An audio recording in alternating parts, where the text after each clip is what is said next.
अस्सलाम वालेकुम दोस्तों, कैसे हैं सब। उम्मीद करता हूँ सब खैरियत से होंगे और मज़े में होंगे और हमारे लेक्चर एंजॉय कर रहे होंगे। अगर अभी तक आप लोगों ने हमारे चैनल को सब्सक्राइब नहीं किया तो ज़रूर सब्सक्राइब कीजिए ताकि हमारी हर आने वाली वीडियो आपको वक्त पर मिल सके। तो जैसा कि आप लोगों को पता है कि हमारी 9th क्लास का कोर्स स्टार्ट है और आज हमारा चैप्टर नंबर 4 शुरू होने वाला है, वो है टर्निंग इफेक्ट ऑफ फोर्सेस। तो इससे पहले हमने 3 चैप्टर के वीडियो अपलोड किए हैं। अगर आप लोगों ने वो नहीं देखी तो लिंक डिस्क्रिप्शन में मौजूद है, पहले जाके वो देखिए और उसके बाद ये वाला लेक्चर अगर आप देखेंगे तो आपको अच्छी तरीके से समझ आएगी। तो अच्छा, अभी तक हमने जो पढ़ा है वो था फोर्स की एक ऐसी इफेक्ट जिसमें अगर मिसाल के तौर पर हमारे पास कोई एक ऑब्जेक्ट था, ये यहाँ पर हम यहाँ पे फोर्स लगाते तो ये इधर आ जाता, लेकिन ये तो सिर्फ फोर्स की वजह से नहीं हो रहा है। हमारे पास फोर्स के कुछ और इफेक्ट भी आ सकते हैं जिसका नाम है टर्निंग इफेक्ट ऑफ फोर्स। मतलब अगर हम एक ऑब्जेक्ट है यहाँ पे है और इस पे हम फोर्स लगा रहे तो इसमें टर्न भी प्रोड्यूस कर सकते हैं। तो इसका मतलब ये है कि अब हम फोर्स की एक न्यू कंसेप्ट देखेंगे और वो क्या होगी कि फोर्स की वजह से हम क्या करेंगे, ऑब्जेक्ट में रोटेशन प्रोड्यूस करेंगे। फोर्स का काम क्या है, किसी ऑब्जेक्ट में एक्सेलरेशन प्रोड्यूस करना। और एक्सेलरेशन किस तरह प्रोड्यूस होता है कि ऑब्जेक्ट को एक जगह से दूसरी जगह शिफ्ट करे। लेकिन सिर्फ ये शिफ्टिंग जो है ना, ये सिर्फ और सिर्फ लीनियर नहीं है, ये शिफ्टिंग आपके पास ट्रांसलेशन भी हो सकती है। तो ये चैप्टर जब हम पढ़ेंगे तो उसको पढ़ने के बाद हमारे पास बहुत सारे ऐसे कंसेप्ट हो गए, ऐसी चीज़ें होगी जो हमारे सामने आ जाएगी जो हमने पहले ना देखी हो या इसके बारे में पहले सोचा ना हो। तो फोर्स का एक ऐसा असर जिसकी वजह से ऑब्जेक्ट रोटेशन स्टार्ट करे तो उसको हम कहते हैं टर्निंग इफेक्ट ऑफ फोर्सेस। तो इस चैप्टर से पेपर में 2-3 क्वेश्चन मस्ट आते हैं और वो बहुत जरूरी होते हैं। तो इस वजह से इस चैप्टर को बहुत डिटेल के साथ देखें। सबसे पहला टॉपिक हमारा आता है फोर्स डायग्राम। फोर्स डायग्राम या इसको कहते हैं फ्री बॉडी डायग्राम। तो इस चैप्टर का सबसे पहला टॉपिक और सबसे इंपॉर्टेंट टॉपिक, पेपर के हवाले से इतना इंपॉर्टेंट नहीं है लेकिन ये जो है ना समझने के लिए, ताकि हम इस टॉपिक को समझे तो हमारे आने वाले जितने भी टॉपिक्स हैं ना उनके लिए बहुत जरूरी है। तो सबसे पहले हमारे पास है फोर्स डायग्राम। फोर्स डायग्राम किसे कहते हैं? जिस किसी भी ऑब्जेक्ट पे जितनी फोर्सेस एक्ट कर रही है उनके इफेक्ट को स्टडी करने के लिए हम इसका सहारा लेते हैं। अगर आप क्लासिकल फिजिक्स देख रहे हैं ना, क्लासिकल फिजिक्स पढ़ रहे हैं, तो क्लासिकल फिजिक्स में अगर आप फोर्स डायग्राम को निकालें तो फिर आपको क्लासिकल फिजिक्स समझना बहुत मुश्किल होगा। क्लासिकल फिजिक्स को समझने के लिए हम क्या कर लेते हैं, फोर्स डायग्राम का सहारा लेते हैं। 9th में ये आपके फोर्स डायग्राम के नाम से आ सकता है, लेकिन जब आगे जाएंगे तो आपके क्या होगा, फ्री बॉडी डायग्राम के नाम। फ्री बॉडी डायग्राम का मतलब ये है कि यहाँ पे हम बॉडी को खत्म कर ले और एक पॉइंट ले ले और उस पॉइंट पे जितनी भी फोर्सेज एक्ट कर रही हैं तो उसको हम फोर्स डायग्राम कहते हैं। अच्छा, मैं एक एग्जांपल ले लेता हूँ कि मिसाल के तौर पर ये एक मेज है, यहाँ पे बुक पड़ी है इस तरह। अब आप लोगों को पता है कि इस बुक की वेट कहाँ पे, नीचे की तरफ है, और इस मेज की सरफेस ने इनको एक फोर्स प्रोवाइड किया है नॉर्मल जो ऊपर की तरफ है। अब इस बॉडी पे 2 फोर्सेस एक्ट करी है, कौन सी, एक इसका वेट और एक नॉर्मल, और ये बॉडी रेस्ट की हालत में है। तो अब आपसे कोई पूछे कि इसके लिए फ्री बॉडी डायग्राम बना ले तो आप क्या करें कि इस बॉडी को डॉट से रिप्रेजेंट करें और जो वेट है वो आपके पास नीचे की तरफ और नॉर्मल फोर्स के पास ऊपर की तरफ। तो इधर नाम लेकिन नॉर्मल वेट। अब आप कोई भी ये ना भी हो, सिर्फ आप इसे देखिए तो आपको पता चलेगा कि यहाँ पे एक बॉडी है जो हमने रिप्रेजेंट की है इस तरह डॉट से, और इस पे 2 फोर्सेस लग रही है, एक उसका वेट है और एक उसका नॉर्मल फोर्स। वेट नीचे की तरफ है और नॉर्मल फोर्स ऊपर की तरफ है। तो ये आपके पास आ गई फ्री बॉडी डायग्राम। अच्छा, ये हम इसको कन्वर्ट कर रहे हैं तो ये कौन सा पॉइंट होगा, ये इसका होगा हमेशा सेंटर पॉइंट, क्योंकि central point most suitable point है। और सेंट्रल पॉइंट हम इस चैप्टर में आगे पढ़ेंगे, अभी आपके लिए छोड़े, लेकिन सिर्फ इतना याद है कि ये जो पॉइंट होगा वो कौन सा होगा, सेंटर वाला पॉइंट। वहां पे हम इसकी वजह बयान करेंगे कि ये सेंटर पॉइंट हम क्यों लेते हैं। तो वेट नीचे की तरफ और नॉर्मल ऊपर की तरफ। अच्छा, हम ये जो तीर का निशान लगा रहे हैं, ये किस एरो निशान जो लगा रहे हैं, ये किस वजह से लगा रहे हैं? ये एरो निशान हमें 2 चीजें बताती है।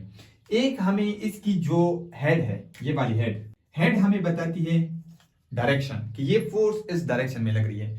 दूसरी, ये जो इसकी लेंथ होती है ना, ये लेंथ जितनी भी हो वो हमें बताती है मैग्नीट्यूड, कि जितनी ज्यादा लेंथ होगी उसका मतलब ये है कि इस डायरेक्शन में फोर्स ज्यादा लगी है। अगर मिसाल के तौर पर हम यहाँ पे एक ऑब्जेक्ट है, एक फोर्स इधर लग रही है और एक इधर लग रही है, एक इधर लग रही है, तो ये F1 है, ये F2 है और ये F3।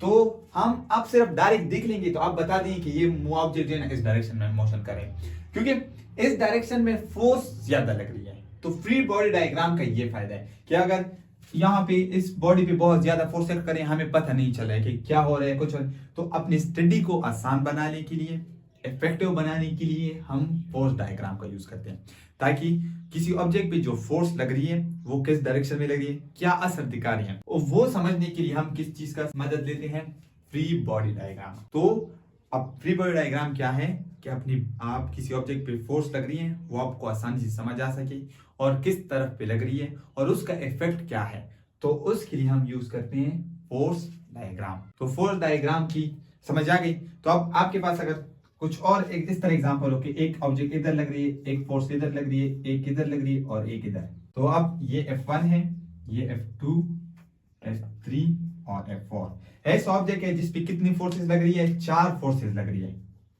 4 फोर्सेस लग रही हैं। लेकिन आप डायरेक्ट बता देंगे कि ये ऑब्जेक्ट इस डायरेक्शन में जा रहे हैं, क्योंकि F3 की मैग्नीट्यूड ज्यादा है। जाहिर बात है ये कुछ ना कुछ इफेक्ट दिखाएंगे, लेकिन इसकी नेट मोशन जो कि नेट फोर्स होगा वो F3 की तरफ होगा। तो फोर्स डायग्राम हमें बताती है कि ऑब्जेक्ट पे कितनी फोर्स एक्ट करिए, किस डायरेक्शन में एक्ट करिए, तो वो फोर्स डायग्राम की मदद से हमें पता चल जाता है। फोर्स डायग्राम स्टडी करने के बाद हमारे पास एक और टॉपिक आता है जिसको हम कहते हैं parallel forces.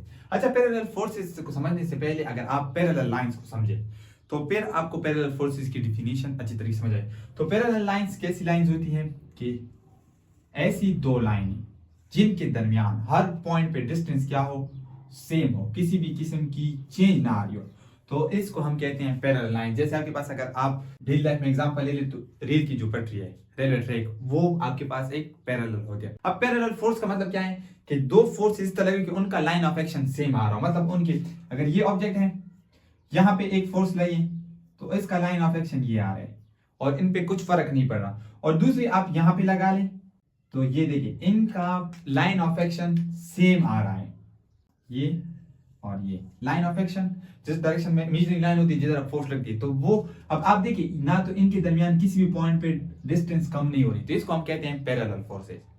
Line of action आप सेम, ये जरूरी नहीं है कि वहां से लग रही है, आप यहां से भी लगा सकते हैं, तो वो कुछ टाइज बनती है, हम वो फिर बाद में। तो पैरेलल फोर्सेस वो फोर्सेस होती हैं कि जिनके दरमियान हर पॉइंट पे जो उनका लाइन ऑफ एक्शन है उनके दरमियान हर पॉइंट पे डिस्टेंस सेम हो और डिस्टेंस कभी चेंज ना हो, तो उसको हम कहते हैं पैरेलल फोर्सेस। अब पैरेलल फोर्सेस की दो टाइप्स आती है। पहली टाइप से आपके पास लाइक पैरेलल फोर्सेस। अब लाइक पैरेलल फोर्सेस का मतलब यह है कि दोनों एक की सिमत से लगी और दोनों का लाइन ऑफ एक्शन एक ही डायरेक्शन पे लगे। मिसाल के तौर पर ये ऑब्जेक्ट है, आप एक बंदा यहां से फोर्स लगाए तो इनका लाइन ऑफ एक्शन ये बन रहा है, और दूसरा बंदा है वो यहां से फोर्स लगा रहे हैं, तो देखिए दोनों की डायरेक्शन सेम है। जब डायरेक्शन सेम हो तो उनके दरमियान जो फोर्स बनती है उसको हम कहते हैं लाइक पैरेलल फोर्सेस। और दूसरी आपके पास आती है अनलाइक पैरेलल फोर्सेस। अब आप कुछ अंदाज आपको होगा, अनलाइक का मतलब ये है कि एक जैसे ना हो। मिसाल के तौर पर ये एक ऑब्जेक्ट है, एक यहां से लगा रहे हैं तो इसका लाइन ऑफ एक्शन तो ये बन रहा है स्ट्रेट, इमेजिनरी लाइन होती है line of action of force, जिस स्ट्रेट लाइन बन रही है तो वो ये बन रही है कि यहाँ पे इसका इफेक्ट इधर से होके जाएगा, और दूसरा बंदा इधर से लगा रहे हैं। अब इसकी लाइन ऑफ एक्शन की डायरेक्शन क्या बन रही है, ये वाली बन रही है, तो इसको हम कहते हैं अनलाइक। अगर आप देखें तो स्टीयरिंग व्हील पे जो फोर्स हम लगाते हैं, स्टीयरिंग व्हील पे जो फोर्स लगती है, एक बंदा एक हाथ से आप इस डायरेक्शन में लगा रहे हैं, दूसरे हाथ से इस डायरेक्शन में लग रही है, तो अब इस तरह रोटेशन हो रही है ना, तो देखिए इनके दरमियान डिस्टेंस कम नहीं हो रही, लेकिन इसका लाइन ऑफ एक्शन ये बन रहा है और इसका लाइन ऑफ एक्शन ये बन रहा है, तो ये है अनलाइक पैरेलल फोर्सेस। अच्छा, आज हमने दो टॉपिक्स पढ़ लिए। पहले था फोर्स डायग्राम या फ्री बॉडी डायग्राम। उसमें क्या था कि अपनी ऑब्जेक्ट पे जो फोर्स लग रही है उनको आसान बनाने के लिए हम फोर्स डायग्राम की मदद लेते हैं। और दूसरी आपके पास क्या था, like parallel forces. Like parallel forces, पहले था पैरेलल फोर्सेस। पैरेलल फोर्सेस वो है जिनका लाइन ऑफ एक्शन सेम हो, मतलब उनके दरमियान डिस्टेंस हो वो कम ना हो। फिर उनकी दो टाइप्स बनते थे, लाइक पैरेलल फोर्सेस जिनका लाइन ऑफ एक्शन सेम हो, और दूसरा आपके पास आते हैं अनलाइक पैरेलल फोर्सेस जिनका line of action of opposite direction में हो, तो इनको हम कहते हैं अनलाइक पैरेलल फोर्सेस। अच्छा, अगर इस हवाले से कोई क्वेश्चन हो तो कमेंट सेक्शन में जरूर बताइए, और साथ ही हमारे चैनल को सब्सक्राइब कीजिए। ओके, अल्लाह हाफिज।